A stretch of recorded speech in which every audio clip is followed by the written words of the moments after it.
Bueno, luego de estas cosas que a las que quizás ya estamos acostumbrados en esta vida online, comenzamos así el módulo 3 de nuestra querida escuela sindical con la sesión Experiencias de negociación y huelga, con nuestro invitado, el profesor Héctor Álvarez. Como les decía antes, es abogado de la Universidad de Chile, magíster en Derecho Tributario por la Pontificia Universidad Católica de Chile, y se ha dedicado como asesor sindical y en gestión de calidad, y le hemos invitado a esta sesión porque tiene experiencia justamente, como dice la sesión, en negociación y en huelga. Entonces creemos que puede ser muy valiosa el testimonio que nos venga a contar hoy día en relación justamente con la asesoría de estas materias. Profesor, ahora sí, vamos a compartir y es todo suya la clase. Ok, muchas gracias. Ya estamos acostumbrados, como dice Andrés, a estas contingencias. En mi caso, BTR ha sido un sufrimiento permanente en todo este tiempo. Estaba señalando que agradezco esta oportunidad. Saludo la iniciativa de los estudiantes de Derechos de la Católica de Valparaíso. Me recordaba, ¿no es cierto?, lo que fue una iniciativa similar hace 15 o más años, ¿no es cierto?, de la Facultad de Derecho de la Universidad de Chile, que me correspondió colaborar de alguna manera en su inicio. Estuve haciendo clases varios años.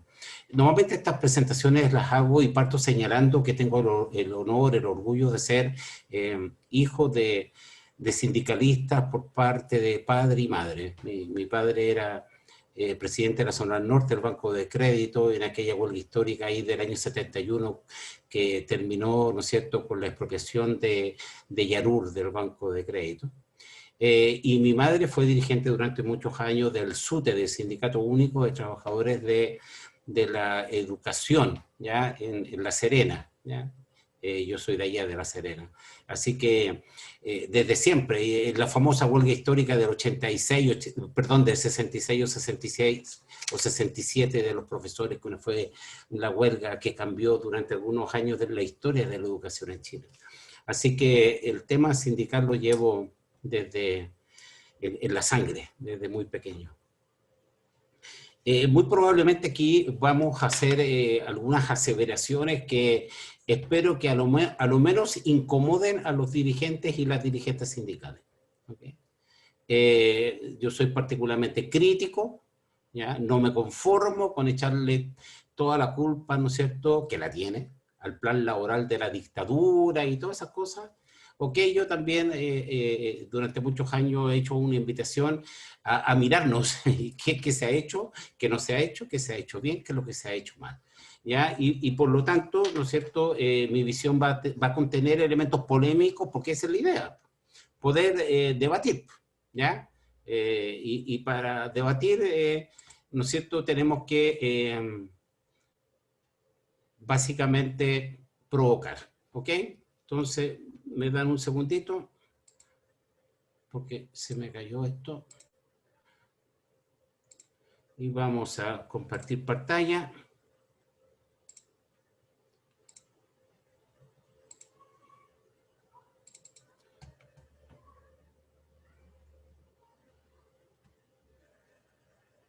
¿Me confirman si se ve?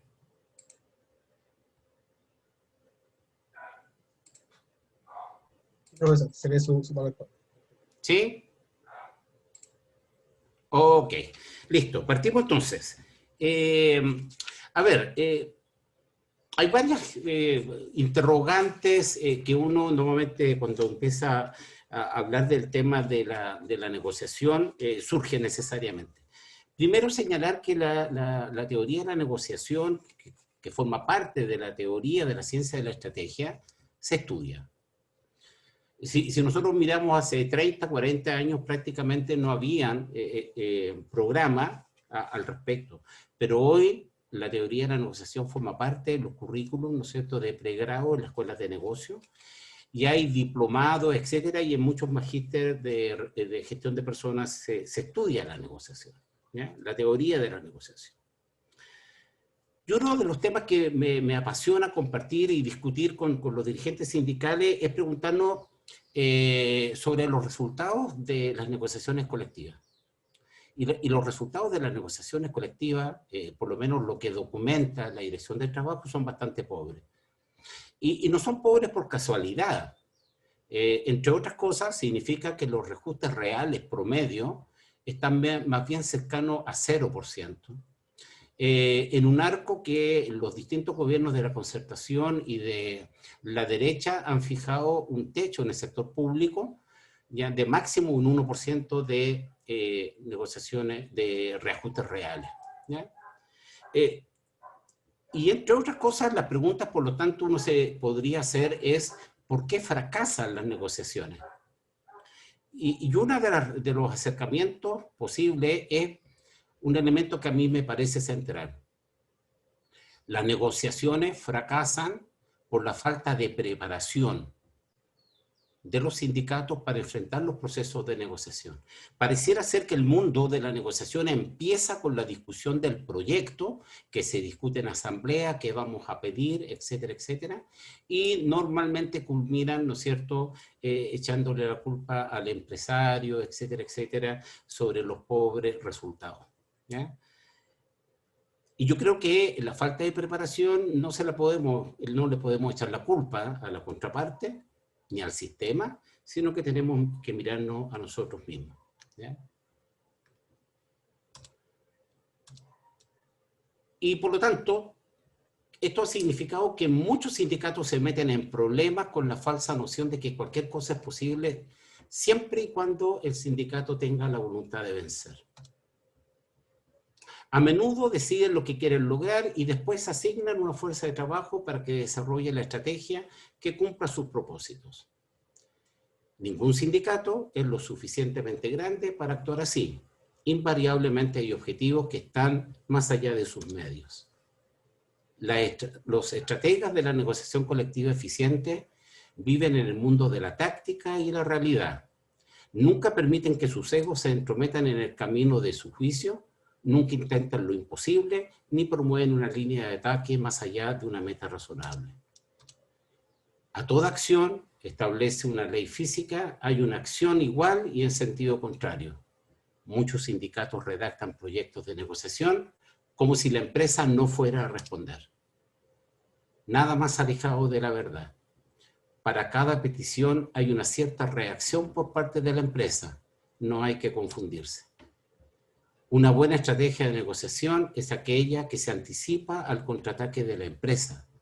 Para ello resulta fundamental hallar la debilidad inherente en la fuerza de la empresa y atacar en ese punto. Y repito, hallar la debilidad inherente en la fuerza de la empresa. Y en ese punto es el que hay que atacar. Normalmente estas son las grandes visiones sobre la negociación. O nos preparamos, en definitiva, ¿no es cierto?, para enfrentarnos en este terreno que vamos a hablar hoy día un poco más en detalle, que es la huelga, o buscamos las formas de ir conciliando intereses, ¿no es cierto?, y construir una fórmula que en teoría debe satisfacer a ambas partes. Aquí la propuesta metodológica significa, ¿no es cierto?, que uno cuando está preparando una negociación debe necesariamente hacerse un conjunto de preguntas en estos aspectos. Desde la necesidad de negociar, porque parece siempre obvio, cuando yo le pregunto a los dirigentes sindicales, ¿debe la empresa negociar con la empresa y hacer concesiones? La respuesta es sí. Y yo le pregunto, ¿por qué? Si la respuesta puede ser no a todo. Entonces, desde allí partimos con una confusión ya de lo que significa realmente negociar colectivamente. Y así nos vamos por cada uno de estos aspectos, que lamentablemente por el enfoque de esta clase en particular no vamos a ver, solamente vamos a ver algunos aspectos en particular. Y dentro de eso, obviamente, entender y conocer a las partes es un elemento clave. El otro elemento, globalice, significa, en definitiva, analizar el entorno o macroambiente de la negociación. Obtener el poder, esto sí lo vamos a ver un poco más en detalle, y fíjense una cosa bien importante. Luego de pensar el poder que tengo, entonces recién creamos una estrategia de negociación. Y así sigue sucesivamente.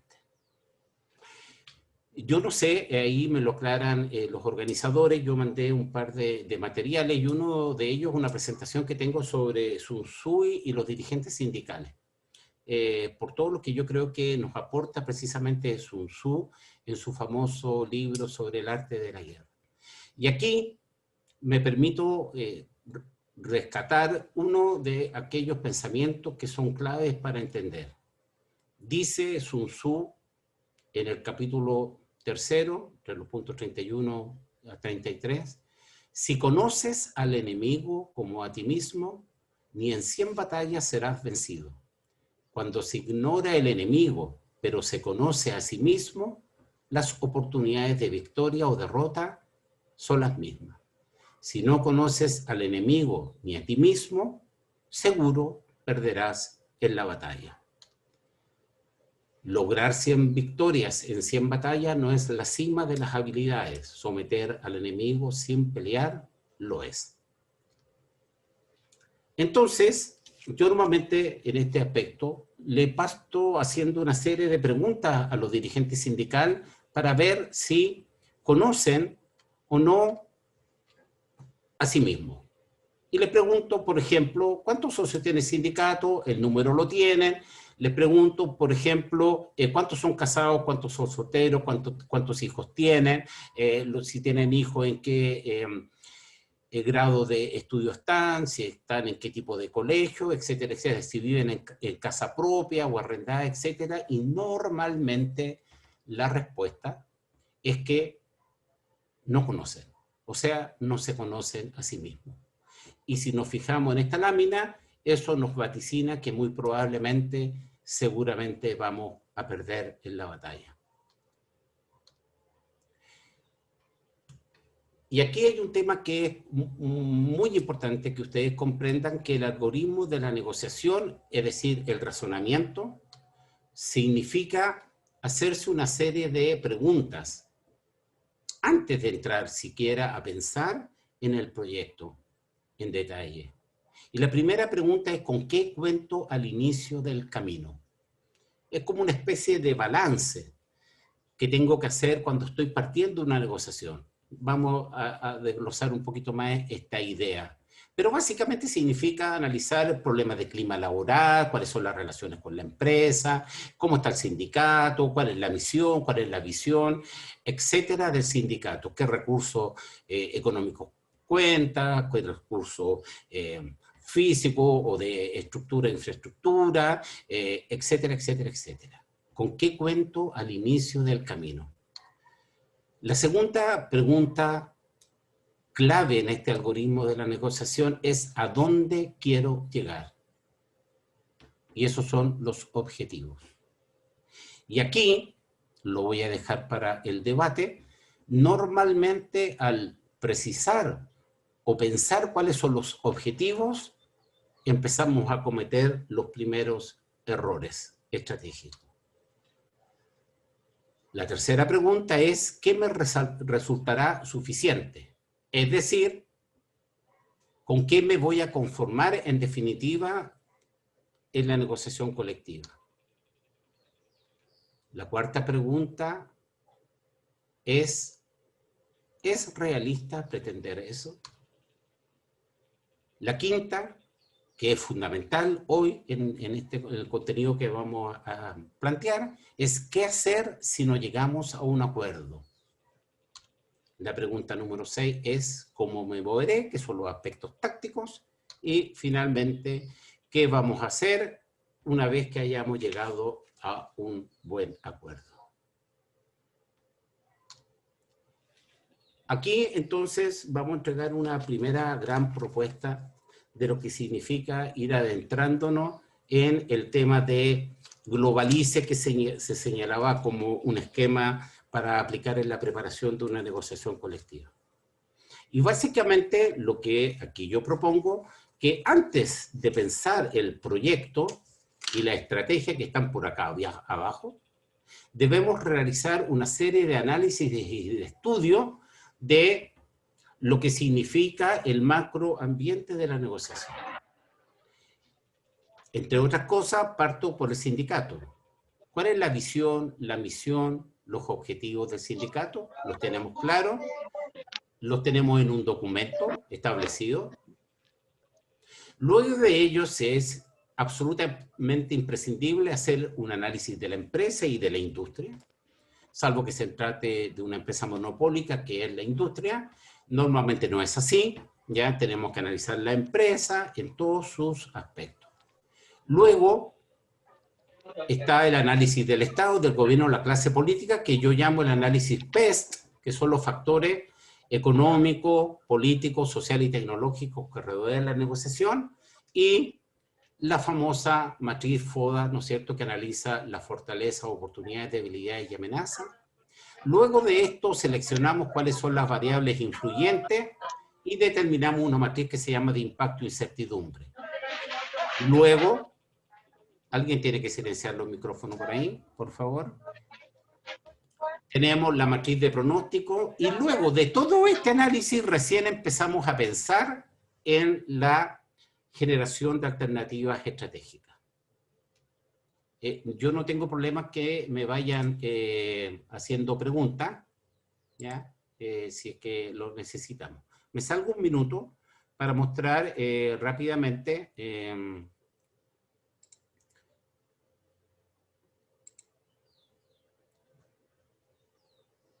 espérenme un poquito. Esta transición siempre me cuesta un poco, ¿ya?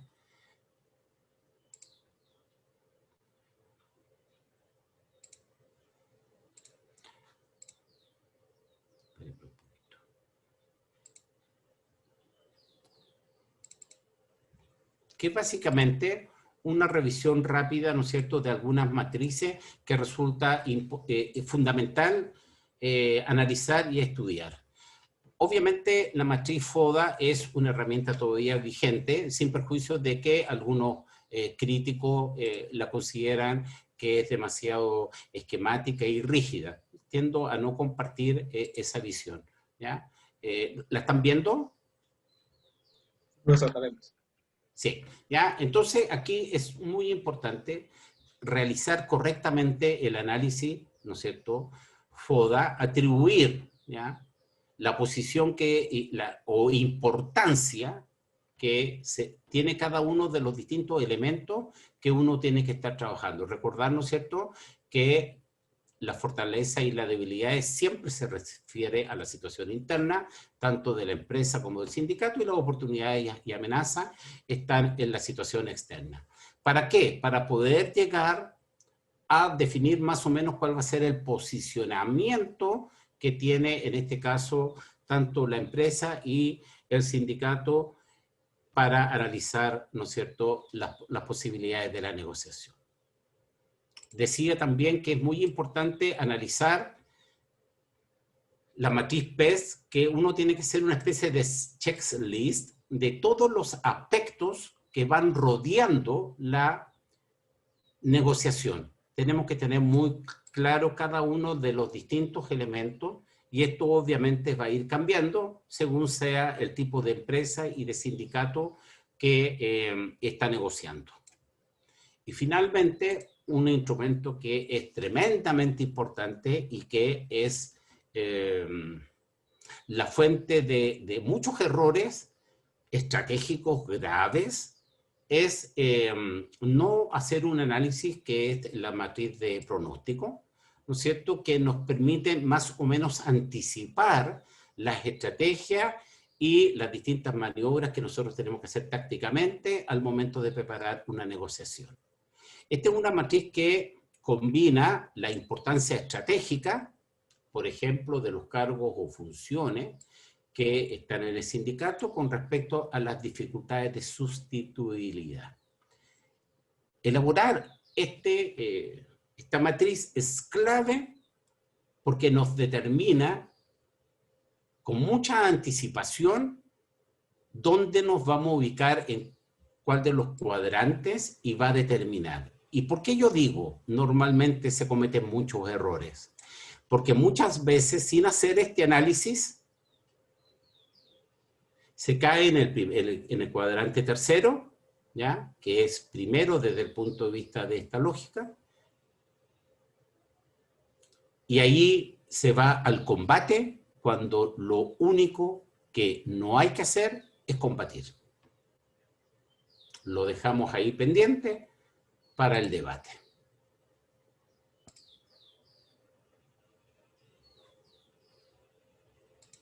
Vamos a seguir con la presentación entonces. ¿Estamos en la presentación? Exactamente. Ahí estamos. Ok, sigamos entonces. La huelga. A mí me dijeron fundamentalmente tratar de hacer una clase práctica en la huelga. La huelga se prepara y se prepara con tiempo. La huelga no se improvisa. Pero lamentablemente no se hace así.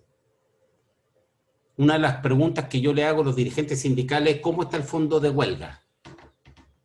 Y lo primero que me quedan quedando con una cara de espanto. Fondo de huelga, ¿qué es eso? Bueno, lo que ha recaudado el sindicato, ¿ya? Para el evento de una huelga.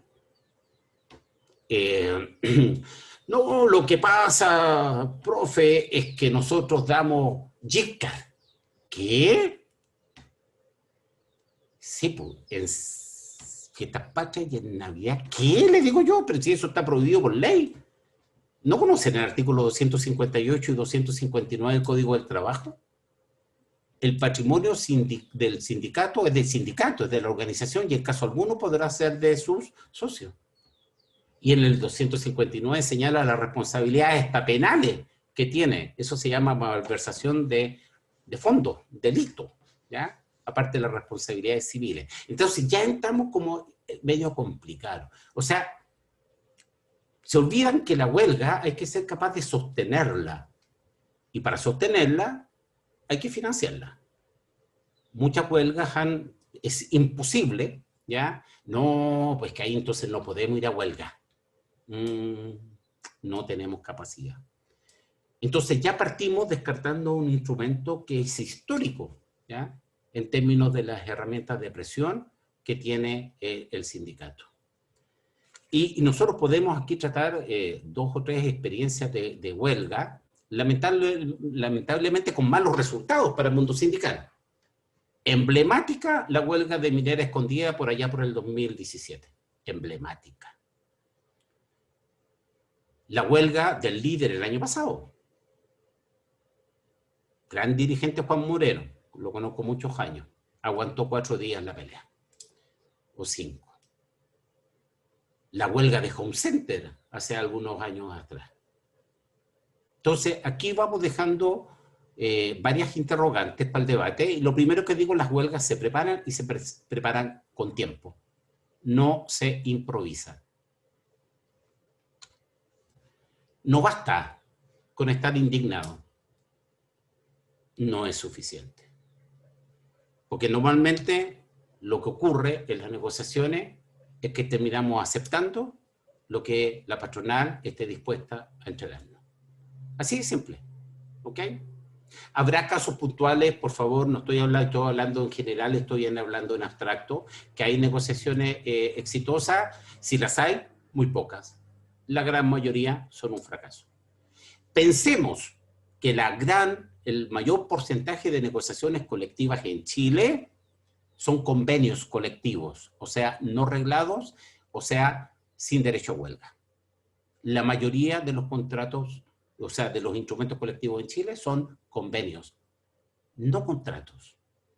Y de los contratos colectivos, ¿no es cierto?, que se negocian de manera arreglada, o sea, con derecho a huelga, el porcentaje que llega a huelga es muy mínimo. Y lo es no tanto porque no se reconozca la importancia de la huelga, sino porque simplemente no están preparados para una huelga. ¿Estamos? Y la recomendación de Sun Tzu es simple. Por esto, la excelencia suprema en el arte de la guerra es atacar, ¿qué cosa? El enemigo, no, dice, los planes del enemigo. Lo siguiente es dislocar sus alianzas, luego atacar su ejército. Y por último, dice Sun Tzu, la peor política consiste en asaltar sus ciudades. Ataca sus ciudades solo cuando no te quede otra alternativa. Si yo pregunto, ¿dónde ubicamos nosotros acá en este esquema la huelga? Pregunto.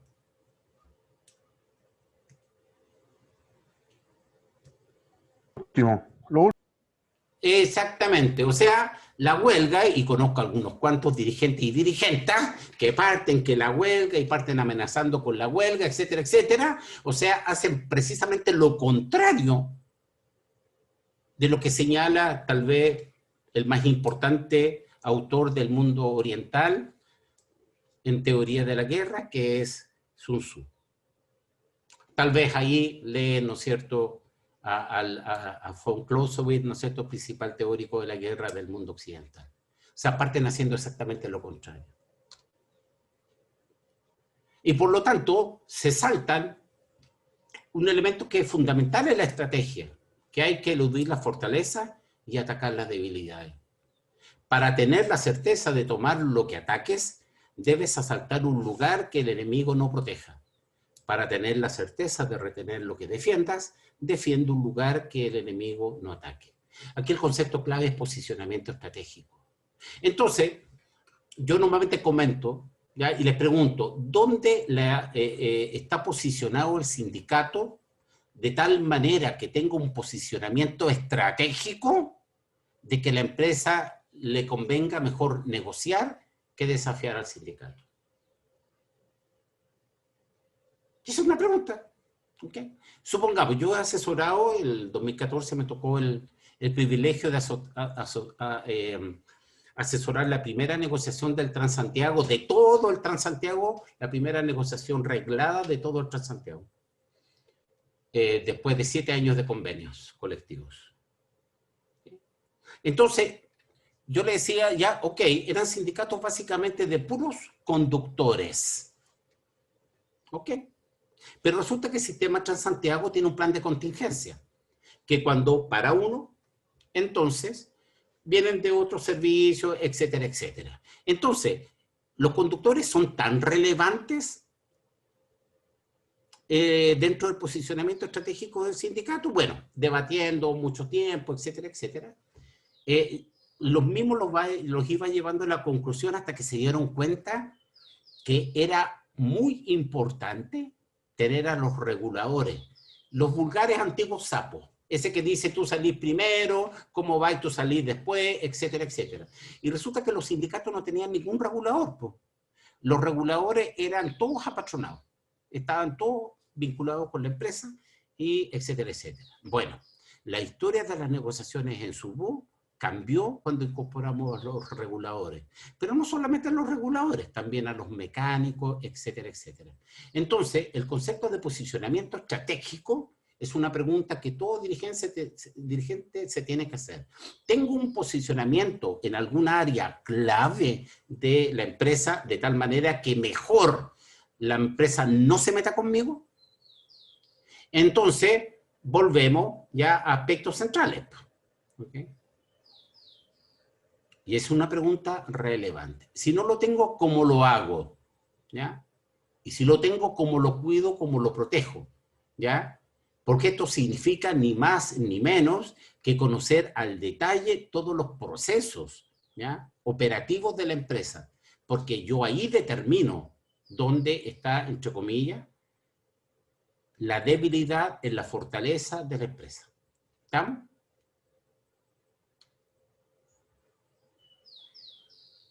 Y esto es clave.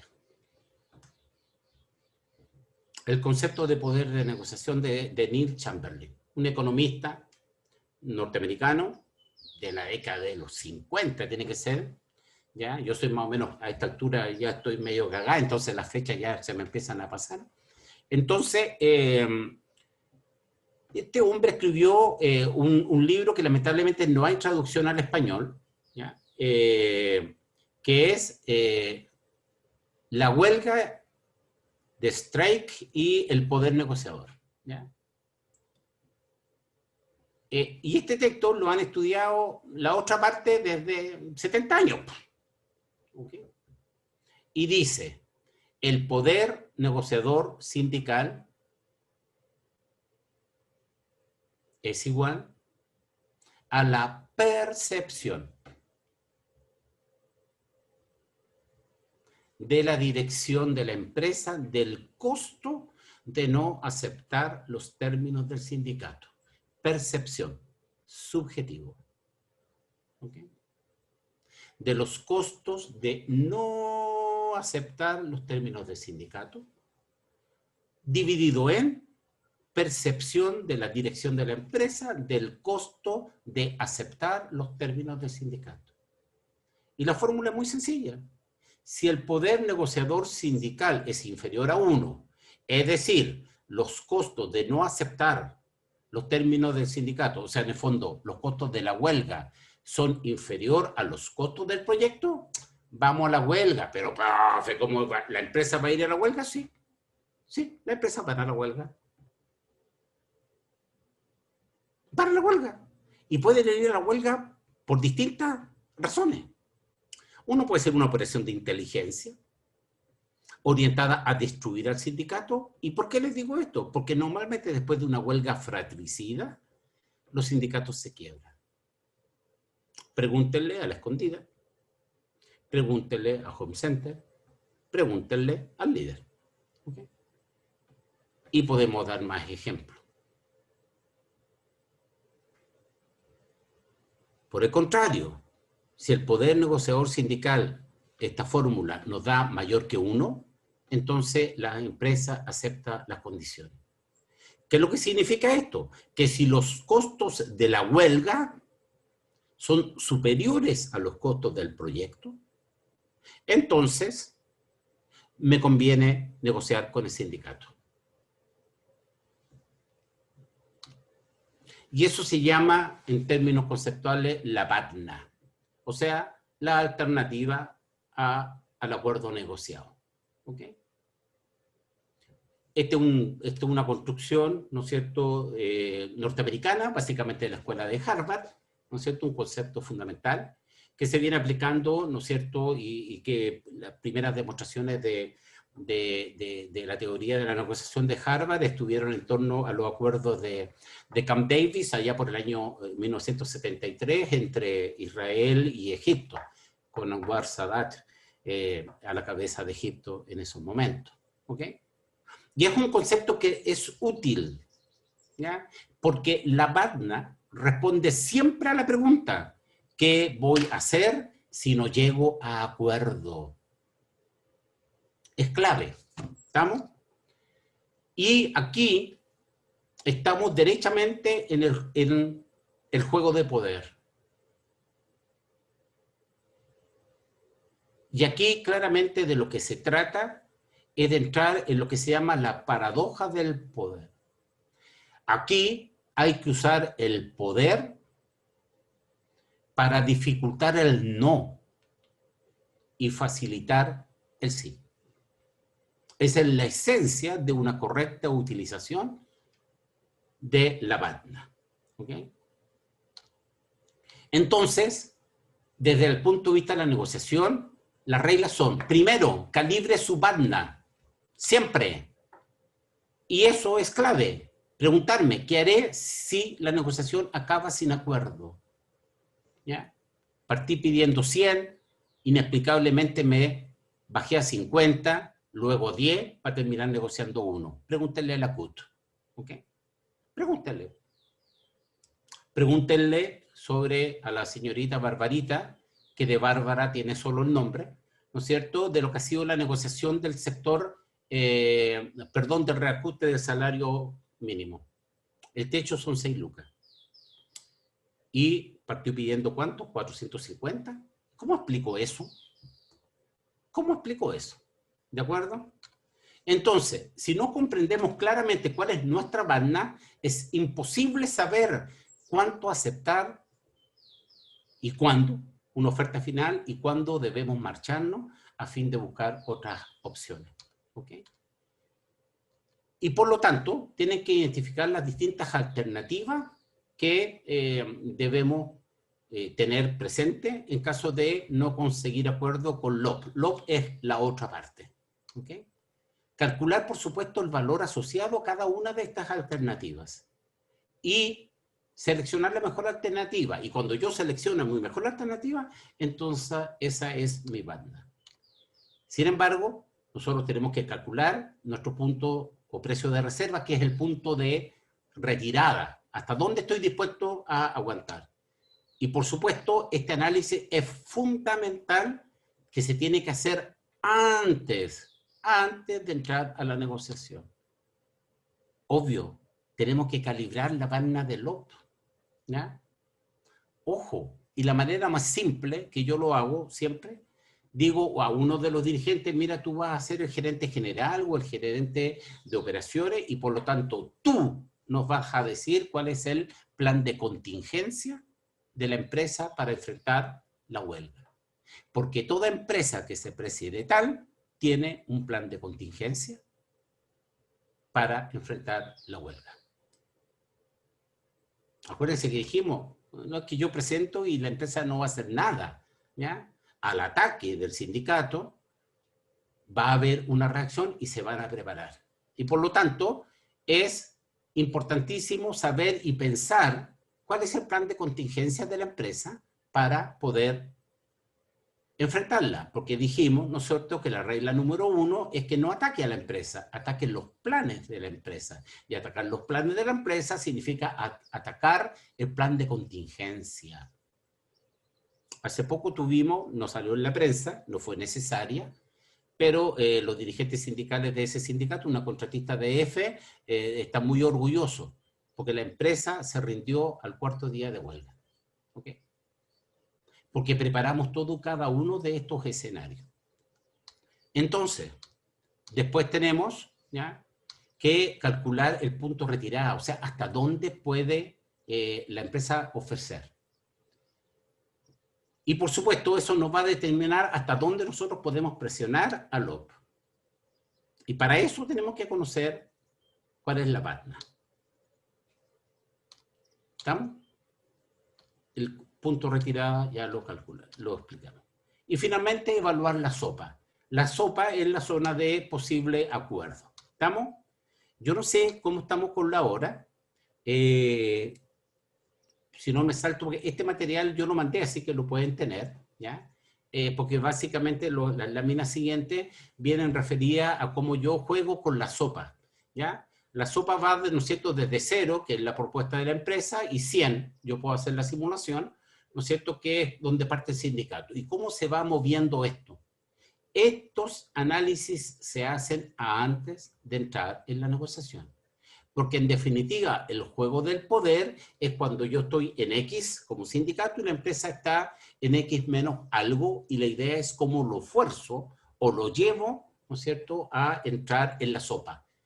La SOPA es la zona en disputa. ¿Ok? ¿Estamos? Me salto estas láminas para concentrarnos en lo más importante, porque ahí básicamente va describiendo. Lo que sí me voy a quedar en 3 conceptos que son fundamentales, que ustedes lo manejen.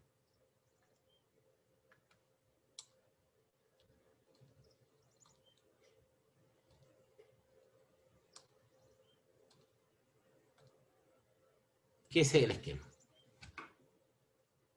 La SOPA. ¿Ok? O sea, la zona de posible acuerdo.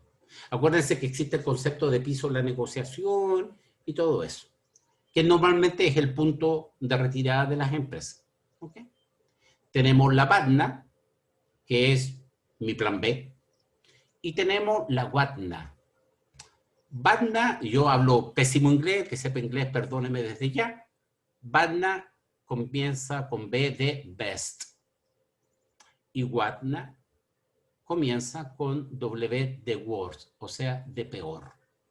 O sea, como yo siempre explico, mientras más la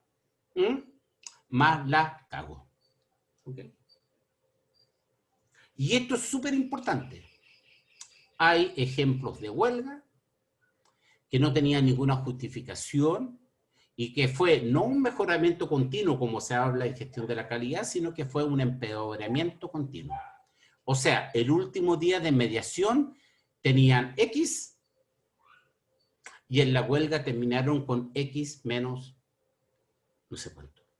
Y esas son las historias de la huelga de la minera escondida, la historia de la huelga de líder, la historia del Home Center y de varias más. No saber apreciar y calcular exactamente cuál es mi poder negociador. ¿Estamos? Entonces, tuvieron acá que en la lámina anterior, ¿no es cierto?, hay una curva así descendente. No fue muy buena la negociación, pero estaban acá para terminar acá. ¿Ok? Eso pasa y pasa todos los días. ¿Estamos?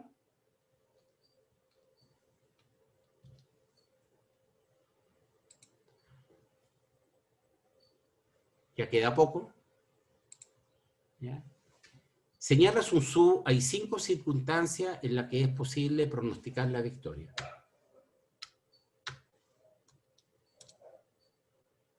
El que sabe cuándo puede combatir y cuándo no, será el vencedor. El que entiende cómo emplear fuerzas grandes y pequeñas, será el vencedor. Aquel cuyas tropas están unidas en torno a un propósito común, será el vencedor. La cohesión sindical. La cohesión es fundamental. Es una fuente de poder muy significativa. ¿De acuerdo? Detrás de un propósito común. Quien es prudente y espera un enemigo que no lo es, será el vencedor. Quien tenga generales aptos con los que no interfiera el soberano, será el vencedor. Y aquí sí que quedó la escoba con los dirigentes sindicales. ¿Cuál es el soberano? ¿Quién es el soberano en la organización sindical?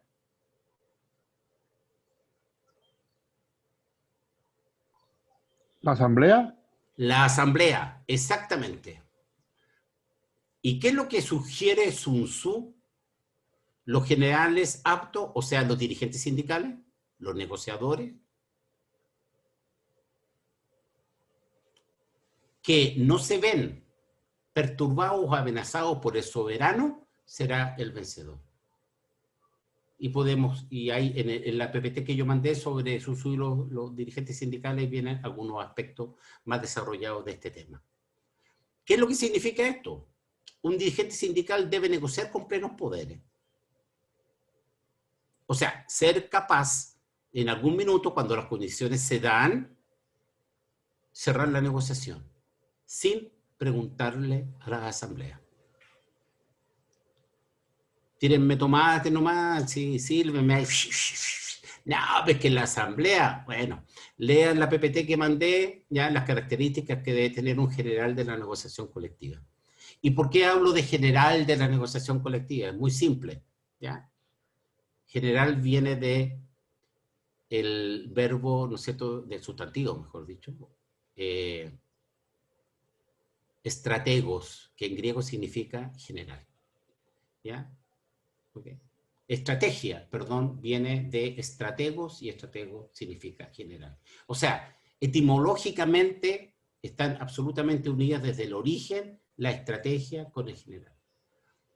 Y esto es clave. Y esto es clave. La gran mayoría de los dirigentes no se atreve a pedir los plenos poderes, ¿ya?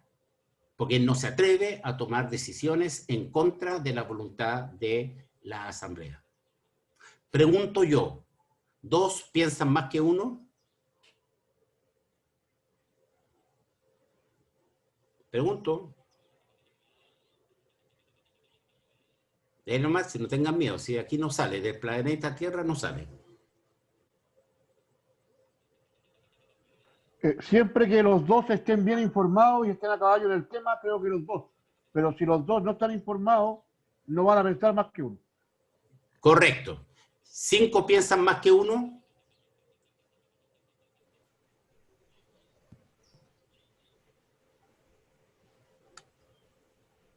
No, don Víctor, usted no siga. Contesten, pues. ¿La asamblea piensa más que la directiva? Ojo, la trampa del pensamiento grupal. Ojo, lo prevengo desde ya. Personalmente, ¿Sí? en el caso de que la Asamblea, en la situación de negociación, los individualismos y las situaciones pueden jugar en contra. Creo que los dirigentes tienen que ser capaces de cohesionarse como dirigentes con una buena propuesta ante la Asamblea. Y Y ellos si la están propuesta es mala, ¿quién habla? Perdón, ¿cuál es su nombre? Blanca Astudillo. Blanca Y si Astudillo. la, ya, y si la propuesta es mala, si no hay más, si la negociación se acabó y la pagna es peor que lo que hay en la mesa Yo creo que y sí. no es lo que quiere la asamblea, ¿qué es lo que hace usted ahí?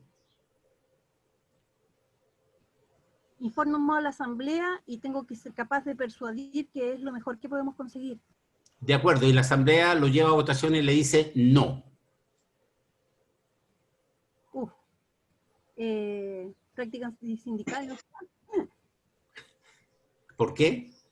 porque están pasando ya al dirigente. Y No, no hay práctica antisindical. Si es la soberana, pues si la asamblea es la soberana. entonces, concedo. Hasta ¿Qué ahí. cosa? ¿Acepta ir a la huelga? Es difícil. Ah, buena pregunta. Sigamos. Dice Sun Tzu, la invencibilidad radica en la defensa, la posibilidad de la victoria en el ataque. ¿Hay futboleros y futboleras aquí en este curso? Pregunto, ¿de quién depende el resultado de un partido? Supongamos, mañana, en el partido Chile con Uruguay, ¿de quién depende que Chile gane?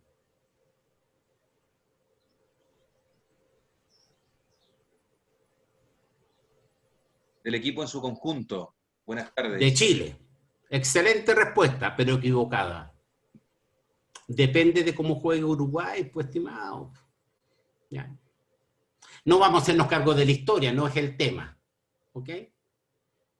Porque pensemos en un partido distinto. El campeonato lo están disputando, ¿no es cierto?, el que va liderando la tabla de posiciones y lo pelea con el colista en un partido que se hace en la Conchinchina. ¿Ok? Entre Putaendo, ¿no es cierto?, entre Tongoy y Los Vilos. ¿Ok? ¿De quién depende ganar el partido?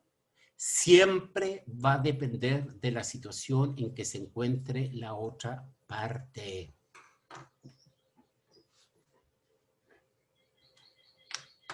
El que juega a la defensiva golpea 2 veces y las empresas en las negociaciones colectivas golpean 2 veces porque juegan a la defensiva. Esperan el ataque. No hay sorpresa. ¿Okay? Hay que tener cuidado. Pero para ganar, yo sé que tengo que jugar a la ofensiva. ¿Cuáles son las reglas de pelear a la ofensiva? ¿Ok? Pero por favor, no cometan el error de creer que ganar depende de uno. Grave error. Siempre va a depender del estado de la contraparte. ¿Ok? Y ahí vienen algunos... Disculpe, ¿Perdón? disculpe. ¿Sí? ¿Sabes lo que pasa? Que yo personalmente, como presidente sindical, siempre cuando me voy a conversar un tema con la gerencia o la administración, lo primero que nosotros como directiva ponemos sobre la mesa es que somos todos actores sociales, tanto los jefes o los dueños de la empresa, como también nosotros como sindicatos. Todos somos actores sociales y todos tenemos que llegar a acuerdos. El tema es de que siempre en este caso las empresas o las jefaturas van a tener siempre una contraparte, pero hay muchas veces que los beneficios del convenio colectivo también se ven beneficiados, altas jefaturas, altos cargos, por cosas que se negocian para todos. Correcto. Reitero de que todos somos actores sociales. Sí, me parece bien. ¿Tu Ellos nombre, también. perdón? Néstor Garcés. Néstor, mira, tal vez estamos en una capacidad limitada, por supuesto, de entrar en más detalle por el tiempo. pero yo creo que se parte de un error conceptual importante, que es que una negociación debe terminar en un acuerdo que sea favorable para ambas partes, el famoso win-win. El verdaderamente poderoso en una negociación es el que tiene la mejor opción de no acuerdo. Por favor, grábenselo. El verdaderamente poderoso en una negociación es aquel que en cualquier minuto toma la pelota y dice, me llevo la pelota para casa y se acabó el partido. ¿Ya? El que tiene la mejor opción de no acuerdo, el de pararse de la mesa e irse, es el que tiene el verdadero poder negociador. Y hay que tener muy presente que una negociación puede terminar sin acuerdo. Yo no quiero entrar en esto a polemizar porque no conozco los antecedentes, pero lo que sí yo conozco en la dinámica de la negociación colectiva sindicales, y he luchado durante muchos años contra de eso, es que las perspectivas sindicales que parten pidiendo X y se van bajando, bajando, bajando, bajando, bajando, bajando, hasta buscar un acuerdo. ¿De acuerdo? Yo no sé cuánta plata dejan los negociadores sindicales en esa forma de negociar. ¿Okay? Ahora, es un poco más complejo explicarlo, ¿ya? Porque ahí hay que hacer unas simulaciones. En definitiva, tiene que ver con mi punto de partida, mi punto objetivo, mi punto de retirada y dónde negocio. ¿Ok? Normalmente, por ejemplo, ¿ya? Y aquí vamos a aportar un concepto que nos va a diferenciar de la escuela de Harvard, es, normalmente supongamos que yo preparo un terreno, ¿ya? Hipotético de negociación, parto pidiendo 100, lo que yo quiero es 80 y mi punto retirada es 60. Supongamos que es eso, ¿ok? Entonces tengo dos zonas en que es la que estoy negociando. Estoy negociando entre 100 y 80, primera zona, que es entre el punto de partida y mi punto objetivo, o entre mi punto objetivo y mi punto de retirada, entre 80 y 60. Néstor, ¿dónde negocia usted?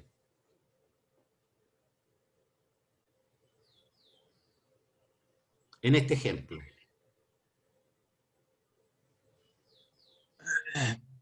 ¿80-60? Error estratégico.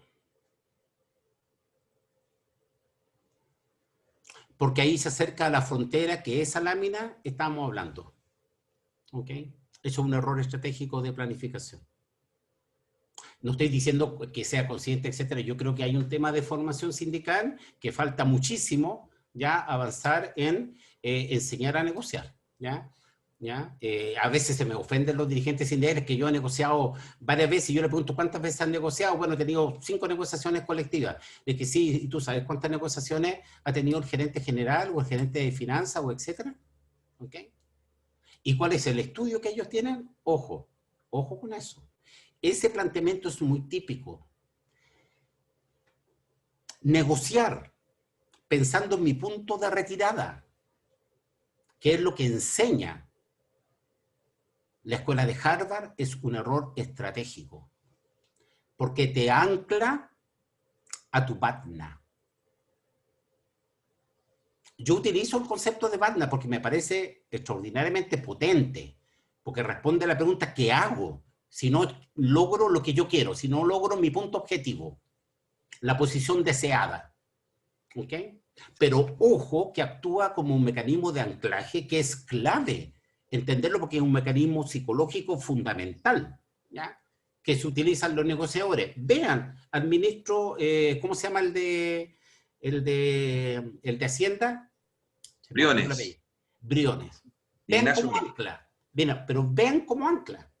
Vean cómo señalan los criterios de legitimidad de su propuesta, que los gobiernos de la Bachelet y de la cuestión, etcétera, y 6.000 pesos mi techo. Anclaje, anclaje, anclaje. Entonces, cuando yo negocio entre el punto de objetivo y el punto de retirada, me anclaron. Estoy anclado. Y para desanclarme, que es uno de los elementos tácticos fundamentales, no caer en el anclaje, tengo que diseñar una estrategia distinta. Distinta en el sentido de que mi punto objetivo sea igual a mi punto de retirada. Sigamos. ¿Ok? Entonces, si yo quiero conducir una guerra a la ofensiva, es necesario conocer los hombres que utilizan el enemigo. ¿Son inteligentes o estúpidos, ágiles o torpes? Luego de conocer sus cualidades, es necesario preparar las medidas apropiadas para el ataque. La estrategia del sindicato sigue a la estrategia de la empresa. Aquí es fundamental la biografía, la inteligencia biográfica de que habla la ciencia militar. Saber exactamente cómo actúan, o sea, hacer un análisis muy detallado. Esto está en otro instrumento que se llama el mapa de poder, muy de con quién voy a negociar, cómo piensa, cómo razona, cómo se mueve, ya, etcétera, etcétera, etcétera. Es clave. ¿En qué asuntos tiene facultades para cortar o no cortar? Si tiene que preguntarle más arriba o no, etcétera. ¿Ok? Es clave, es imprescindible. Acuérdense, la estrategia del sindicato sigue a la estrategia de la empresa, se acopla. Por lo de tanto, determina cuáles son los planes del enemigo y sabrás cuál estrategia será eficaz y cuál no. Agítalo y descubre las pautas de su movimiento, determina sus disposiciones, etc. En su bus, cuando estábamos en esa negociación histórica del 2014, nosotros no sabíamos cuál era el plan de contingencia de la compañía. ¿Ok? Entonces, en el proceso de negociación, en algún minuto se produjeron algunas fricciones y le comunicamos a la empresa que al día siguiente a las 8 de la mañana hacíamos paro. ¿Ok? Dado una serie de incumplimientos, etcétera, etcétera, etcétera. ¿De acuerdo? Listo, hicimos todo el show, ¿ya? Nos preparamos, todo. Era evidente que se iban a huelga los sindicatos a las 8 de la mañana. ¿Ya? El punto de convocatorio, íbamos a marchar, me acuerdo, a la dirección del trabajo. Era por un tema de las reclamaciones de legalidad, etcétera. Entonces, era marcha a las 8 de la mañana a la dirección del trabajo. El punto de encuentro era en la Plaza Almagro, ¿ya? Bueno, trabajadores, algunos pocos, unos 30 o 50, llegaron a la Plaza Almagro y estaba lleno de estos caballeros de verde que siempre acompañan pacíficamente a las manifestaciones. Menos mal que ahí no hay río, así que no había mayores ríos. Entonces, estaban ahí. Pero nosotros desde las 0 horas teníamos ya una serie de personas observando los movimientos, ¿ya? Y la empresa cayó en la trampa y supimos todo su plan de contingencia. Sin disparar un tiro. Lo movimos, ¿ya? Y descubrimos la pauta de sus movimientos. Entre otras cosas, siguiendo un consejo de Sun Tzu que dice que todas las guerras se basan en el engaño. Ojo, no es un problema de no ética ni moral, no estamos hablando de ese tipo de engaño. ¿Ok? ¿Estamos? Entonces, algunos consejos son impedir que sus competidores se unan para oponérsele. ¿Ok? Si existen alianzas poderosas, evite atacarlas. ¿Esto qué significa? Mapear muy detenidamente los que ahora, discúlpenme, ya les pedí excusas por mi inglés, los stakeholders o los colaboradores o el mapa de colaboradores directos e indirectos, canales de YouTube, etcétera, que tiene la empresa. Es clave. ¿Ok? Si es preciso atacar, entonces primero separe a su contraparte de sus aliados. Por ejemplo, en la huelga de F, ¿qué es lo que nosotros hicimos? ¿Qué es lo que elaboramos todo un trabajo? Y separamos a F de la contratista. Y atacar de esa manera ya impidió que la que F le diera el apoyo a la contratista y ahí se rindieron. Ya al tercer día F le dijo que no los iban a apoyar y que tenían que resolver el problema. ¿Ok? Por supuesto, nosotros tenemos que utilizar a nuestros propios aliados. Craso error pensar que la negociación sindical es entre el sindicato X y la empresa X. Grave error estratégico. Con eso no se aumenta el poder estratégico. En el caso de la huelga de esta contratista de F, se metió porque tenía, entre otras cosas, distintas ubicaciones hacia el sur de Chile. Rancagua, Talca, Concepción principalmente. Metimos hasta el gato y el perro. ¿Ok? La radio local, los sindicatos locales, los diputados, el alcalde, el gobernador, el senador Navarro, que para estas cosas sirve, ¿ya? Etcétera. Todo el mundo. Transformamos el problema no en estrictamente entre la empresa y el sindicato. Utilizamos a nuestros stakeholders. ¿De acuerdo? Y, por supuesto, teníamos que saber cuándo manejábamos, cómo la terminábamos. Por ejemplo, ya ahí había unos dirigentes que, que le costó conversar con el senador Navarro, ¿ya? Y pucha, que le costó agradecerle su gestión, ¿ya?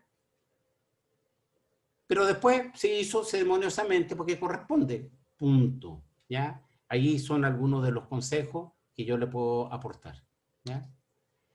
Entonces, allí vienen algunas recomendaciones en la PPT para que nosotros podamos irlo esclareciendo.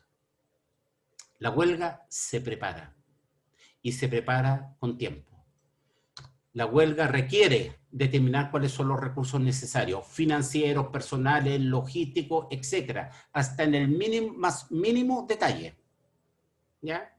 Porque, por ejemplo, si voy a tener un equipo de audio, más de alguna vez le ha pasado, ¿no es cierto?, que llega y no hay la zapatilla o no hay un alargador suficiente para conectarse. O van a prender una cocinilla y no hay fósforo y ni encendedor, etcétera. Se prepara en todos los aspectos, en todo. Se organiza equipos de trabajo que ven la parte logística, que ven la parte comunicación. La parte comunicacional es fundamental. ¿Con qué medio? Etcétera, etcétera. Por ejemplo, yo uso mucho el recurso de los comunicados públicos, comunicado número 1, etcétera, etcétera. Hay sitios de apoyo a las organizaciones sindicales, etcétera. Todo se debe hacer, ¿ya? Por lo tanto, estamos hablando de recursos materiales y económicos. Todo. Y idealmente tener fondo de ahorro para la huelga. Porque la huelga debe tener un presupuesto. Y este es parte del cálculo de la BATNA. ¿Por qué? Porque yo me encuentro con sindicatos que de repente me dicen, no, si estamos bien para la huelga, ¿ya? Tenemos 20 millones en la caja. Ok, le digo yo, ¿y cuál es el sueldo promedio de usted? Ya, Bueno, hacemos las cuentas y en realidad, ¿ya?, el presupuesto de la huelga alcanzan para 3 días. Créanme que una huelga seria se debe preparar para aguantar 60 días. En el peor de los casos, 30. O sea, eso se prepara con tiempo y mucho tiempo. O sea, terminó una negociación y hay que empezar a prepararse desde el día siguiente para la huelga de la próxima negociación. ¿Estamos? Porque ¿cuánto vale un día de huelga? Es una pregunta relevante para saber en realidad cuál es la capacidad real que tiene el sindicato para ir a una huelga. ¿Estamos? Muchas gracias por su atención. Pregunta, vamos. Muchas gracias, profesor, por su tremenda exposición. Sin duda que hay muchos elementos relevantes para cómo desarrollar adecuadamente una huelga y que imagino que deben ser incorporados en las planificaciones de negociaciones. Ahora tenemos a Raimundo que va a introducir la sección de preguntas. De una instancia me gustaría reiterar el agradecimiento a usted, profesor Héctor, por la clase que nos acaba de presentar, por su exposición, que va muy acorde a lo que pretende este módulo, que también tiene mucho que ver con la entrega de herramientas y estrategias en el fondo y muy abordadas desde la experiencia, así que muchísimas gracias. Como adelantó Andrés, entonces vamos a dar paso a las preguntas. Debido a que no han llegado ninguna pregunta por el chat, sin perjuicio de que todavía están a tiempo de hacerlas, se ofrece la palabra para que formulen sus preguntas de manera verbal. Pueden pedir la palabra mediante la parte de participantes, levantando la mano, pueden hacerlo también por el chat. Y veo que don Víctor Ojeda está ahí levantando la mano por la cámara, así que supongo que él va a darnos la primera pregunta. Víctor tiene la palabra. Yo me quiero centrar en un punto que comparto plenamente lo expuesto por el profe. Bueno, él dirá que bueno, pero plenamente esto es una guerra y hay que prepararse por eso.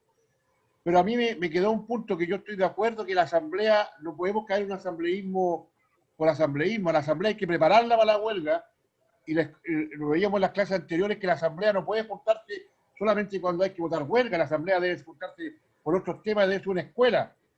Entonces a la asamblea hay que decirle siempre la verdad, y como dirigentes, si algún día hay que bajar un paro, hay que explicarlo, pero para que sea más fácil, los dirigentes tenemos que convertir la asamblea en una escuela. Entonces, ahí yo difiero un poco en el sentido de que, justamente porque como los dirigentes no tienen control, la Bárbara Figueroa, o los dirigentes del Colegio de Profesores, o Maturana, yo soy dirigente de la Confusan, por eso lo hablo en el sector público. En el sector público negocian a nivel nacional y no se hace ningún debate, ni siquiera alguien puede opinar de esa negociación. Entonces, lo único que yo le pondría como énfasis, no al asambleísmo, pero sí a una asamblea politizada, en el buen sentido, no partidizada, una asamblea que se maneje información y que cuando haya que votar, la gente sepa lo que va a votar. Ahora, yo como dirigente muchas veces me he ido en contra de la asamblea porque yo no voy a avalar una derrota. Entonces, pero sí hay que educar a la asamblea, no hay que juntarla para darle tarjetita, no hay que juntarle para darle premios y para decirle todo que sí a la asamblea. Eso me gustaría que si pudiéramos buscar un punto de unión sobre qué hacer con la asamblea, porque la asamblea hay que educarla para que pueda opinar. Ese es mi punto, profe. Estoy muy de acuerdo con usted, Víctor, muy de acuerdo. Ojo, cuando yo planteo lo que planteo, no estoy diciendo que la asamblea no participa. Por supuesto. El problema es cómo, cuándo y por qué. ¿De acuerdo? Las negociaciones del sector privado sí tienen algunas diferencias importantes con respecto, ¿no es cierto?, a las organizaciones del sector público. ¿Ya? Las negociaciones del sector público son muy políticas, ¿ya? Y son nacionales normalmente. ¿Ok? En cambio, las negociaciones privadas del sector privado son distintas. Pero, por ejemplo, ¿qué es lo que yo combato? La dinámica, llegan los dirigentes y en la asamblea empiezan, oye, ¿sabes qué? Tenemos que presentar proyectos, entonces, ¿qué vamos a pedir? Primera pregunta. Ya, vamos a pedir, etc. Listo, ya, empieza. La segunda pregunta, ¿ya? Y ya, supongamos, vamos a pedir un reajuste de sueldo. ¿Y cuánto vamos a pedir? Y ahí empezó el empoderamiento continuo. Y ahí yo ya me empiezo a poner medio nervioso. Ok, listo, supongamos 50.000 pesos, ¿ya? O un 10% reajuste. Listo, la tercera pregunta, y ya empezó el desastre. ¿Y hasta cuánto nos bajamos? ¿Y qué es lo que está pasando en ese minuto? Que si la empresa no está escuchando online, que he sorprendido más de alguno, ¿ok? Y le saludo, hola gerente, ¿cómo está usted? Buenas tardes, Héctor Álvarez, habla. Lo están grabando, porque a mí gerentes me han mostrado los puntos de retirada en el bono de término, etcétera, etcétera. Entonces yo participo, ¿ya? Por supuesto, y la asamblea debe participar en lo que vamos a pedir, ¿ok? A través de todo un manejo, ¿no es cierto?, de cómo se construye, cómo opina. ¿Ok? Pero también después tiene que, especialmente los sindicatos que tienen distintos cargos o funciones dentro del sindicato, hay que hacerlos debatir entre ellos, que es lo más importante a negociar. ¿De acuerdo? Entonces, ¿que participan las asambleas? Por supuesto que sí. Son fundamentales en definir lo que vamos a pedir, pero no el cuánto, cómo y etcétera. ¿De acuerdo? Y es ahí donde los sindicatos cometen errores gravísimos. Entre otras cosas, ¿ok? La ciencia de la estrategia estudia también los comportamientos y la teoría de la negociación, los comportamientos y los procesos de toma de decisiones. Es clave. Y ahí existen lo que los psicólogos llaman ¿cómo se llama? Las disonancias cognitivas o trampas psicológicas. Entonces, cuando pedimos, ¿ya? No, entonces el consenso de la asamblea es que vamos a pedir, ¿ya?, un 10% de reajuste. Y llegamos con un 1. ¿Qué es lo que piensa la asamblea? Se vendieron, pues. Los compraron, pues. ¿Ya? ¿Ya? Se asustaron. No entienden el contexto de la negociación. ¿Ok? ¿Por qué? Porque anclaron y confunden la realidad con sus deseos. ¿Ya? Entonces vamos a pedir un 10%, lo transforma en que vamos a ganar un 10%. ¿Ya? Por eso todos esos aspectos de preparación de la negociación son claves. Entonces conmigo nunca vamos a hablar de montos, nunca. Sí vamos a discutir qué es lo que son los énfasis acá, etcétera, etcétera. Okay. A través de un mecanismo que se llama barco, ¿ya? Con B corta, ¿ya? No falta ortografía, ¿ya? Barco, que es una plantilla en Excel, etcétera, que se llama valor relativo comparable. Analizar las distintas propuestas y atribuirle una importancia, etcétera, etcétera, y me dan un indicador que es por el cual yo voy en la negociación, etcétera. ¿Qué les quiero decir con esto? La teoría de la negociación es una disciplina que tiene muchos elementos técnicos, ¿ya?, pero también mucho de formación. ¿Ok? ¿De acuerdo? Y cuando hablamos del concepto de guerra, básicamente yo lo tomo en qué sentido, ¿ya? La ciencia de la guerra, la disciplina de la guerra, se dedica al estudio de los conflictos humanos. ¿Ok? Y es la principal disciplina que estudia los conflictos humanos. Tiene otros alcances y ribetes impresionantes. ¿Ok? Y la negociación colectiva es un combate. Por lo tanto, tenemos que conocer las reglas, ¿ya?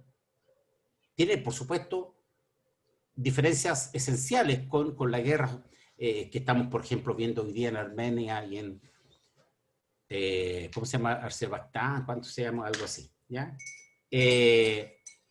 Porque la guerra de la negociación no es una guerra esencialmente psicológica, eso está en el material, ¿ya? Esencialmente psicológica, ¿ya? Por lo tanto, tenemos que conocer la psicología de la guerra. Pero sí, las asambleas participan, de todas maneras. Otra pregunta. Vamos a entonces seguir con la misma ronda de preguntas. La idea, profesor, para también darle a entender, que acumulemos unas 2 o 3 preguntas antes de que usted pase a responder. O preguntas, perfecto, comentarios, lo que los asistentes estimen conveniente. Así que la palabra sigue abierta. Recuerden que pueden pedir la mano, pueden pedir la palabra por el chat también, simplemente activar su micrófono.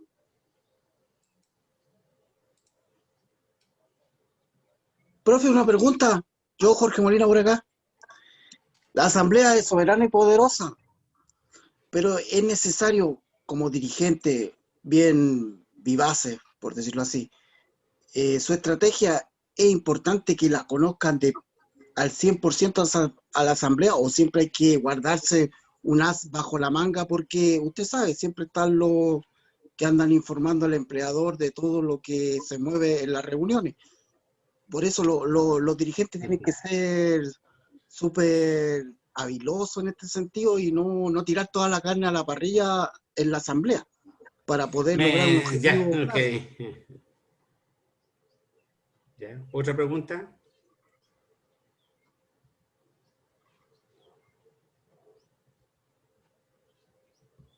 pueden simplemente activar el micrófono, ya no es necesario que pidan la palabra por el chat ni nada, está funcionando bien de la manera que lo ha hecho don Víctor y don Jorge, así que si alguien tiene otra pregunta, puede simplemente activar su micrófono.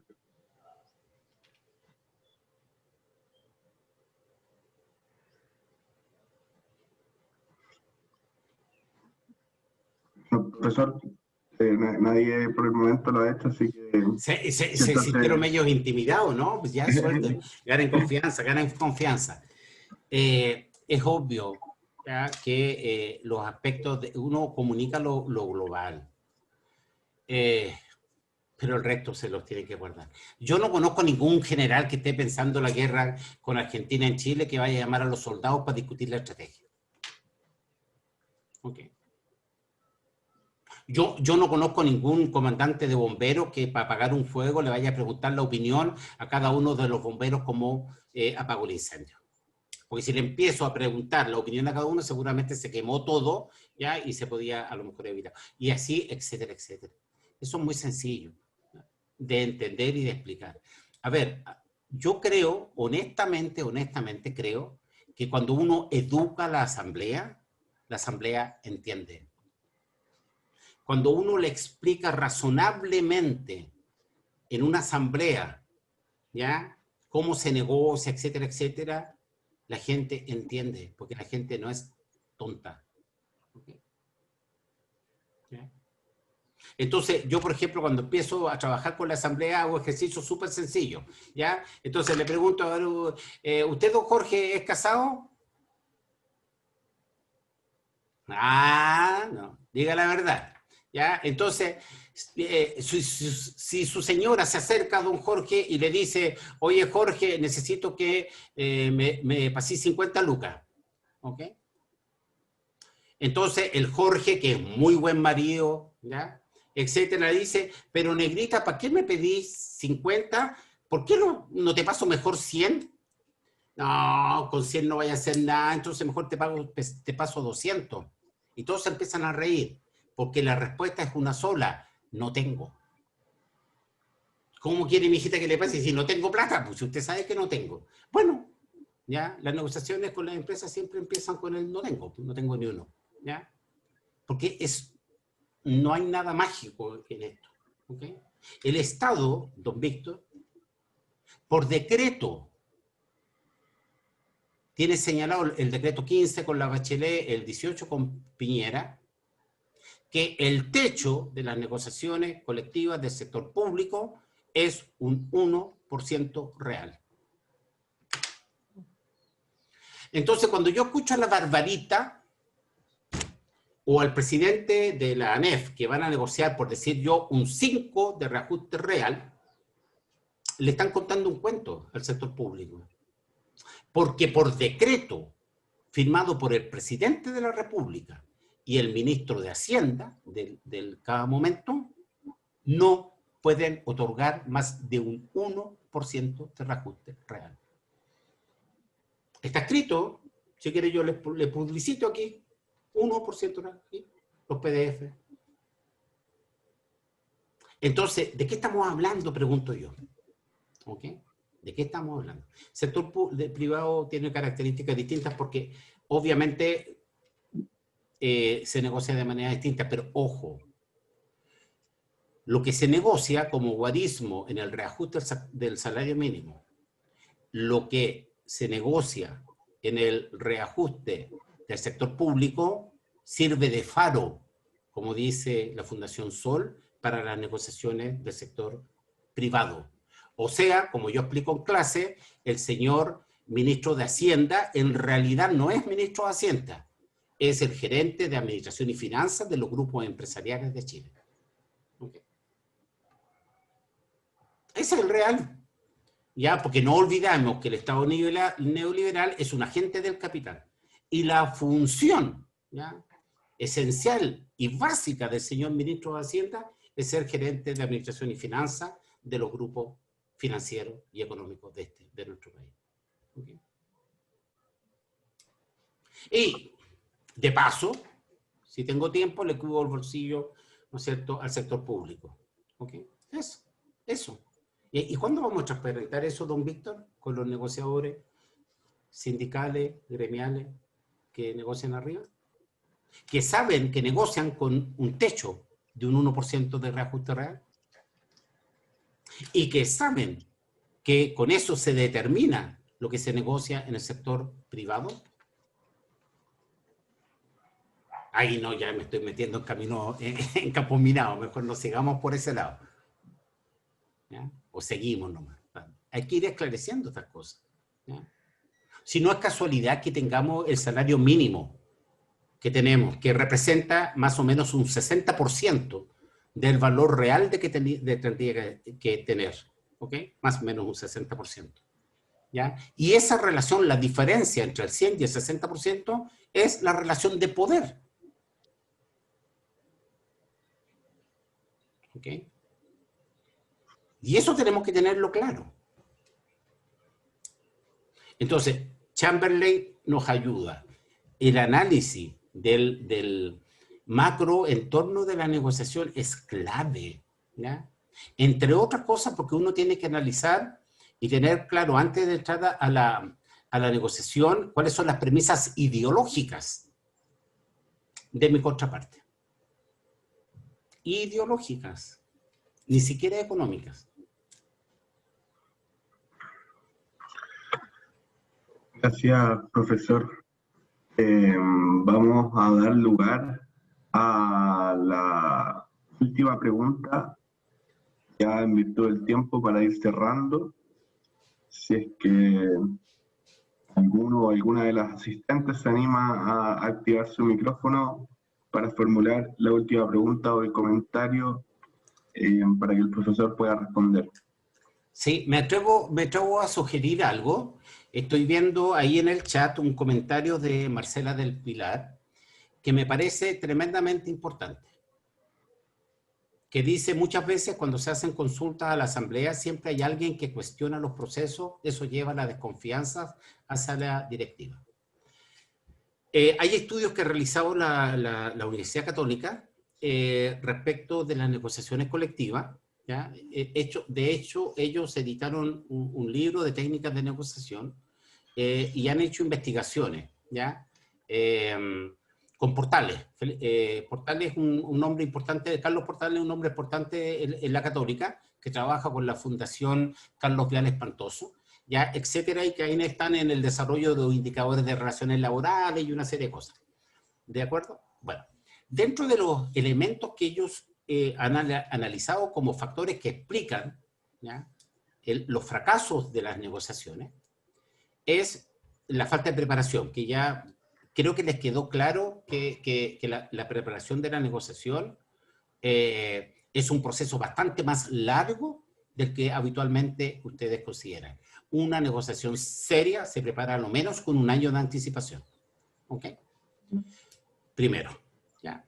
Segundo, otro de los elementos que destacan, ¿ya?, la gente de la Católica es el problema de la desconfianza, o mejor dicho, de la desconfianza, porque uno de los principios básicos de nuestras relaciones sociales es el principio del me estanca. ¿Okay? Eso es básico. Así nos relacionamos, ¿ya? Siempre me estanca, siempre. El me estanca es básico, es un principio. Y esto está estudiado, ¿ok? Entonces, por ejemplo, hay algunos materiales que comparan la disposición, ya, hacia la confianza en los países desarrollados y los nuestros. Y se nota. Frente a la pregunta en un grupo, por ejemplo, ustedes trabajen un día y hagan la pregunta a un grupo, ¿ya? ¿Quién parte confiando en cualquier situación? Que levanten la mano. Y son muy poquitos, porque la gran mayoría de nosotros partimos y basamos nuestras relaciones en la desconfianza. ¿Ok? Y esto en todos lados. Entonces al sistema también le interesa profundizar la desconfianza, pues si saben que es una herramienta de dominación porque divide. ¿Ok? Entonces, otra cosa que no hay que dejar de lado es que los dirigentes sindicales y los sindicatos en los niveles de confianza están casi igual que los partidos políticos, o sea, súper bien evaluados. ¿Ya? Okay. Súper bien evaluados. Y es una realidad, entonces la pregunta es ¿por qué? ¿Okay? Es cierto, ¿ya? No todos, ya, los que hay dirigentes corruptos, los hay. Que son todos los dirigentes corruptos, no. ¿Okay? ¿Me entienden? Entonces, ahí tenemos una serie de preguntas. Y la confianza es básicamente una decisión. ¿Ya? Yo decido confiar. Y yo tengo que plantearme en las relaciones humanas. Y también, ojo, con la empresa. ¿Ya? Obras son amor y no buenas razones. ¿Okay? Pero me parece muy pertinente ese comentario de Marcela, porque eso significa que hay algo que pasó en nuestra idiosincrasia que nos hace tener esta mirada. Yo no sé si tiene que ver que tenemos por un lado la cordillera y por el otro lado el mar, ¿ya? Entonces se nos complica un poquito ¿ya? Nuestra capacidad, ¿no es cierto? Pero ahí hay un tema que hay que trabajar. Las relaciones con las empresas de confianza se construyen. ¿Okay? Pero esto es como una especie de matrimonio, de adopto. ¿Okay?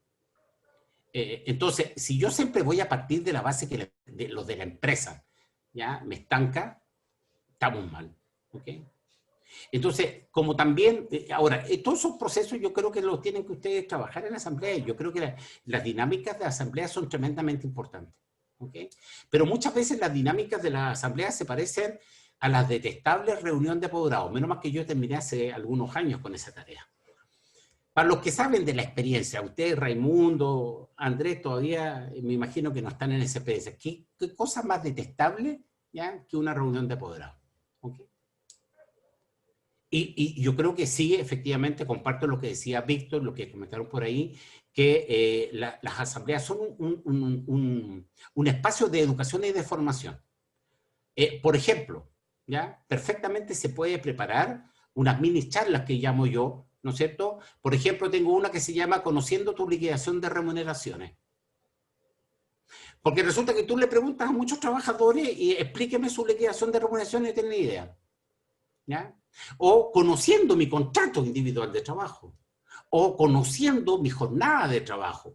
Entonces, en cada asamblea hay 15 minutos, 20 minutos, donde se expone PPT. Entonces, el dirigente tiene que aprender a hacer una PPT, se tiene que formar, ¿ya? Etcétera. ¿Me entiendes? Entonces, yo puedo cambiar absolutamente el carácter de una...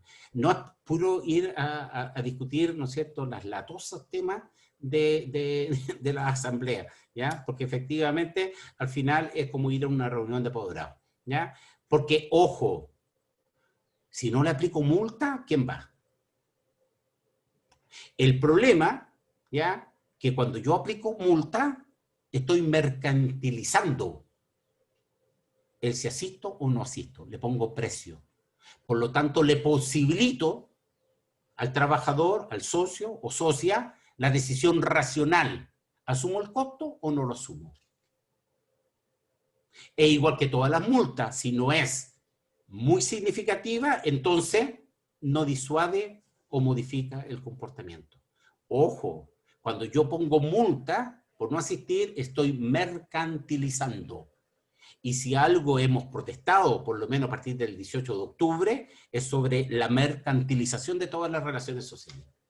Y yo pregunto, ¿cómo y con cuánto han contribuido las organizaciones sindicales a la mercantilización? Incluso de la misma organización sindical. ¿Ya? Oye, perdón, a mí yo me entusiasmo, ¿ah? Los que me conocen saben que si a mí me hacen hablar, estamos hasta las 5 de la mañana. ¿Ya? No se preocupe, profesor, porque la verdad es que está bastante interesante los comentarios, que tienen además un aterrizaje muy práctico, así que se lo agradecemos bastante. Y ya para ir cerrando también, en virtud del tiempo, reiterarle, bueno, estos agradecimientos por el tiempo, por su disposición y por la presentación en sí misma, que han podido aportar mucho a nuestra escuela sindical y han podido también aportar mucho a lo que aquí queremos lograr. Así que sin nada más que agregar, voy a darle también la palabra a Andrés, que es el otro moderador. Yo me despido y le vuelvo a agradecer de parte de la escuela su colaboración. Muchas gracias. Gracias, Raimundo. Me sumo a lo recién dicho, exactamente a nombre mío y de la Escuela Sindical de Centro de Estudios Aurora de la PUCB. Les damos las gracias por esta enriquecedora sesión. Creo que ya no queda más que agregar, ha sido muy interesante, con muchos aspectos muy relevantes. Yo Informaciones agradezco varias. a ustedes la posibilidad, ¿ya? Y perdónenme los dirigentes y dirigentes que escucharon a lo mejor cosas que les incomodaron, pero la idea es provocarlo precisamente, ¿ya? Para provocar una discusión que nos va a enriquecer a todos, ¿ya? Llevamos muchos años dando explicaciones, ¿ya? Llevamos muchos años acumulando derrotas. Por lo tanto, nos tenemos que preparar para ganar. Y yo creo que se puede. ¿Okay? Estoy convencido de eso. ¿Estamos? ¿Ya? Exactamente. Muchas gracias a ustedes, ¿ya? Y obviamente disponible cuando ustedes lo estimen, ¿ya? Gracias, profesor. Muy interesante. Gracias. Genial. Dos cosillas Gracias. antes de cerrar la sesión. Primero, respecto a la asistencia, el formulario para que pongan sus respuestas les será enviado por correo electrónico esta semana, así que estén atentos a ese correo. Y en segundo lugar, los dejamos también cordialmente invitados e invitadas a la próxima sesión, el próximo miércoles, misma hora, mismo lugar, a las 6 de la tarde, que se denominará Herramientas Comunicacionales, y tendremos como invitado a Antonio Páez, quien es dirigente sindical del sindicato de Starbucks. Así que, por invitación, cerramos esta sesión. Muchas gracias a todos y a todas por su asistencia. Ha sido muy enriquecedora. Chao, chao.